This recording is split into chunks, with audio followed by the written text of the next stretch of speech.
வணக்கம்.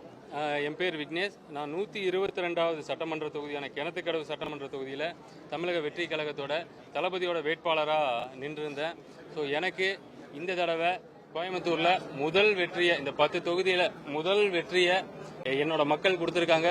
இனிமே வந்து என்னோட குடும்பம் என்னோட கிணத்துக்கடவு சட்டமன்ற தொகுதி தான். அங்க இருக்க எந்த நல்லது கெட்டதுக்கும் நான் கலந்துக்குவேன். இந்த கோயம்புத்தூர்ல 10 தொகுதியில கடைசி 10வது இடத்துல வளர்ச்சியில இருக்கிற ஒரு தொகுதி எதுன்னு கேட்டீங்கன்னா கிணத்துக்கடவு சட்டமன்ற தொகுதி தான். இது வரைக்கும் கோயம்புத்தூர்ல என்னோட தொகுதியை வெளி உலகத்துக்கே தெரியாது. அங்க வர இருந்த பல நலத்திட்டங்கள் எதுவும் வராம இருந்துச்சு. ஈவன் அந்த பஸ் ஸ்டாப்னு ஒன்று ஆரம்பிச்சு அதுவும் தடுத்து நிறுத்தப்பட்டது. இப்போ வரைக்கும் அங்க பேர் சொல்லக்கூடிய ஒரு விஷயம் என்னன்னா வெள்ளலூர் குப்பை கிடங்கு தான். ஸோ இந்த மாதிரி பல பிரச்சனைகள் என் தொகுதியில் இருக்கு. இது வரைக்கும் என் தொகுதியை சேர்ந்தவங்க அங்கே வெற்றி பெறாதனால அவங்க என் தொகுதியை வந்து கண்டுக்காம இருந்தாங்க. இன்னைக்கு இந்த முதல் முறையா கிணத்துக்கடவு சட்டமன்ற தொகுதியை சேர்ந்த ஒரே வேட்பாளர் நான் தான் கண்டெஸ்ட் பண்ணேன். என் மக்கள் என்னை நம்பி கிட்டத்தட்ட 1 லட்சத்துக்கு மேல வாக்குகள் செலுத்தி எனக்கு ஒரு வெற்றி வாய்ப்பை தளபதியோட ஆசீர்வாதத்தில் கொடுத்துருக்காங்க. நிச்சயம் இதை சரியா பயன்படுத்தி என் மக்களுக்கு மட்டுமே நீ என்னோட வாழ்க்கை ஃபுல்லா உழைப்பங்கிறத தெரிவிச்சுக்கிறேன்.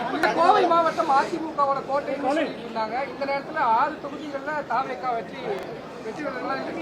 நான் தேர்தலுக்கு முன்னாடியே ஒரு பேட்டியில் எங்கிட்ட கேட்டிருந்தாங்க, எப்பவுமே கோயம்புத்தூர் அதிமுக கோட்டைன்னு சொல்றாங்களே, நீங்க எப்படி ஜெயிப்பீங்கன்னு சொல்லும்போது முதல்ல சண்டைன்னு ஒன்று நடந்தா தான் அதுல யாரு ஜெயிச்சாங்கன்னு தெரியும். இன்னைக்கு சண்டை நடந்துச்சு. அந்த சண்டையில ஜெயிச்சது நாங்க. சண்டைனா ஜனநாயக சண்டை.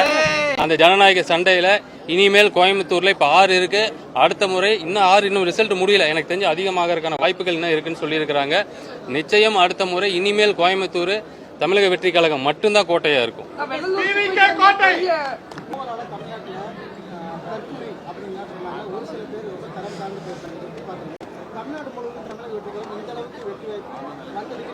இல்ல, எனக்கு என்னன்னா, நான் வந்து தளபதி மாதிரி தான். யாரையுமே போய் அவன் தற்கூறின்ற நானும் திருப்பி தற்கூறி நீ தான் அப்படிலாம் சொல்லலாம் முடியும். ஆனா அது எங்களுக்கான நாங்கள் தான் சொன்னோமே, டீசென்ட் பாலிடிக்ஸ், டெக்கோரம் பாலிடிக்ஸை முன்னெடுக்கிற போது இந்த மாதிரி விமர்சனங்களை நாங்கள் தவிர்த்துக்குவோம். எங்களை நிறைய பேர் விமர்சனம் பண்றாங்க. நிறைய பேர் ஒரு இடத்துல இன்னொரு கட்சியை பத்தி கூட கேட்டாங்க.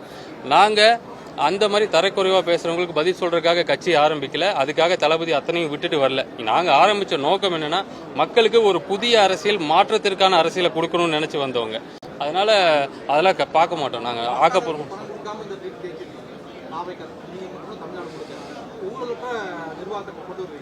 மக்கள்.